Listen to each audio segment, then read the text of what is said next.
ঘরে থাকা একদম বেসিক মশলা দিয়ে কিভাবে খুবই মজার তেহারি রান্না করা যায় আজকে সেই রেসিপিটি করে দেখাবো। আর যারা তেহারি বা বিরিয়ানি খেতে খুবই ভালোবাসেন তাদের কাছে আজকের এই রেসিপিটা বেশ ভালো লাগবে। এছাড়া অল্প তেল মশলায় খুবই সুস্বাদু করে এই তেহারিটা আমি যেভাবে রান্না করি আজকের রেসিপি আকারে আপনাদের মাঝে সেটাই শেয়ার করেছি। তাহলে আশা করি এই রোজায় ইফতারের টেবিলে এরকম একটি তেহারির রেসিপি করা থাকলে ছোট থেকে বড় সকলের কাছেই অনেক বেশি ভালো লাগবে। এরপর এই তো আজকের এই চিকেন তেহারি তৈরি করার জন্য এখানে আমি শুধুমাত্র কলিজাটা বাদে সম্পূর্ণ চিকেনটাই রাখার চেষ্টা করেছি। যেহেতু তেহারি রান্না করব তাই মুরগির এই মাংসগুলি কিন্তু আমি রেগুলার কাট করেই কেটে নিয়েছি।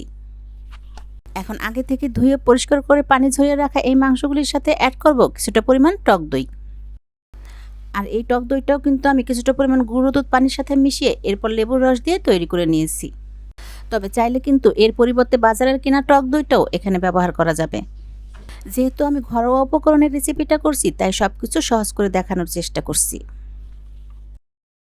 এরপর এভাবে টক দইটা যদি মুরগির এই মাংসগুলির সাথে ভালো করে মেখে 1 ঘন্টার জন্য রেস্টে রাখা হয় তাহলে কিন্তু রেজাল্টটা সব থেকে ভালো পাওয়া যাবে।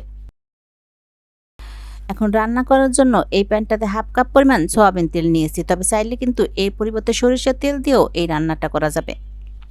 এরপর তেলটা কিছুটা গরম হতে এতে দিয়েছি 1/2 কাপ পরিমাণ পেঁয়াজ কুচি, সাথে 2 থেকে 3 টুকরো দারুচিনি, 3টি তেজপাতা আর বেশ কিছু কাঁচামরিচ। কাঁচামরিচগুলি কিন্তু আমি মাঝখান থেকে ভেঙে দিয়েছি।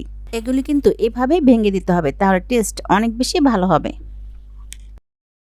এরপর কিছুক্ষণ সময় ধরে ভাজার পর যখন এই পেঁয়াজগুলির কালার অনেকটাই চেঞ্জ হয়ে এসেছে ওই পর্যায়ে এসে দিয়ে দিতে হবে 1 টেবিল চামচ পরিমাণ আদা পেস্ট আর 1 টেবিল চামচ পরিমাণ রসুন পেস্ট। এবার এই আদা রসুনগুলিও 30 থেকে 40 সেকেন্ড সময়ের মতো নেড়েচেড়ে ভেজে এর কাঁচা ভাবটা দূর করে নেব। তারপর এতে হাতের কাছে থাকা আরও কয়েক ধরনের পাউডার মশলা অ্যাড করব। প্রথমেই দিয়ে দিলাম 1 চা চামচ পরিমাণ ধনিয়া পাউডার আর 1 চা চামচ পরিমাণ দিলাম জিরা পাউডার। তার সাথে 1 চা চামচ পরিমাণ দিব গরম মশলা পাউডার আর 1/2 চা চামচের মতো দিব লাল মরিচ পাউডার। মরিচ পাউডার যে পরিমাণ দিয়েছি এতে কিন্তু ঝাল খুব বেশি হবে না, তবে কেউ যদি ঝাল খেতে একটু বেশি পছন্দ করেন সেক্ষেত্রে 1 চা চামচ পরিমাণ দিলেই হবে।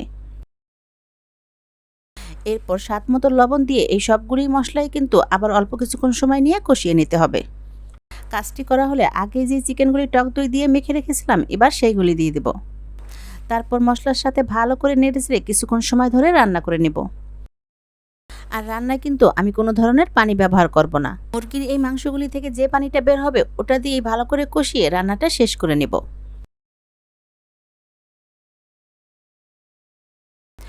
এরপর বেশ কিছুক্ষণ সময় ধরে কষিয়ে নেওয়া হলে এখন ঢাকনা দিয়ে ঢেকে রান্না হতে দেব। ঢাকনা দিয়ে ঢাকার পর আমি কিছুক্ষণ সময় নিয়ে রান্না করে নিয়েছি, আর এর মধ্যে ঢাকনাটা খুলে কয়েকবার নেড়েচেড়ে দিয়েছি যাতে করে নিচে লেগে না যায়। এই তো এরই মধ্যে কিন্তু এই মাংসগুলির গা থেকেও অনেকটা পানি ছেড়ে এসেছে। এবার এই পানিতে কষিয়ে আবারও কিছুক্ষণ সময় নিয়ে রান্না করে নেব। ভালো করে কষিয়ে রান্না করার পর যখন পানিটা শুকিয়ে এভাবে তেলটা উপরে ভেসে উঠবে ওই পর্যায়ে বুঝে নিতে হবে মাংসগুলি রান্না হয়ে গেছে। এবার এটা চুলা থেকে নামিয়ে রাখবো। আর এখন তেহারির জন্য পোলাওটা রান্না করব। তার জন্য প্রথমে অল্প করে একটু ঘি দিয়ে এভাবে পাতিলের গায়ে ঘুরিয়ে ঘুরিয়ে লাগিয়ে নেব। আর এর যে সুঘ্রাণ রান্না শুরুতেই কিন্তু ঘির ঘ্রাণে ঘরটা মোমো করবে, এছাড়া রান্নার স্বাদটা তো বাড়াবেই। এরপর 2 থেকে 3 টেবিল চামচ পরিমাণ দিয়েছি রেগুলার রান্নার সয়াবিন তেল। তারপর অল্প করে কিছু পেঁয়াজ কুচি আর 2টি কাঁচামরিচ দিয়ে ঘি আর তেলের মধ্যে ভেজে নেব। এখানেও কিন্তু কাঁচামরিচগুলি আমি ভেঙেই ব্যবহার করেছি। পেঁয়াজ ভাজা হলে এই পর্যায়ে দিয়ে দিলাম আগে থেকেই ধুয়ে ভালো করে পানি ঝরিয়ে রাখা সুগন্ধি পোলাওর চাল।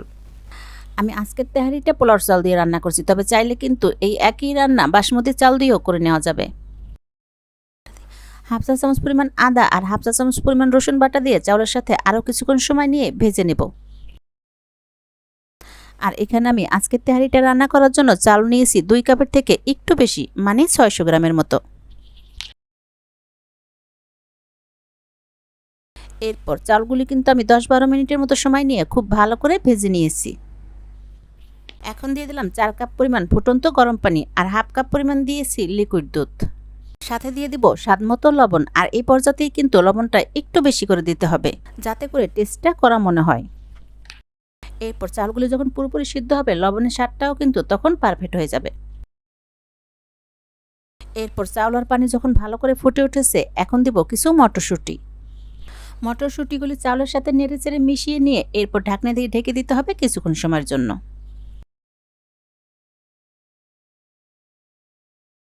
প্রায় 4 থেকে 5 মিনিট সময় ধরে ঢাকনা দিয়ে ঢেকে রান্নার পর যখন পানিটা একটু কমে চাউল আর পানি সমান সমান হয়ে গেছে, ওই পর্যায়ে ঢাকনাটা খুলে নেড়েচেড়ে চালগুলি একটু উল্টে পাল্টে দিয়ে এরপর রান্না করা মুরগির মাংসগুলি দিয়ে দিতে হবে।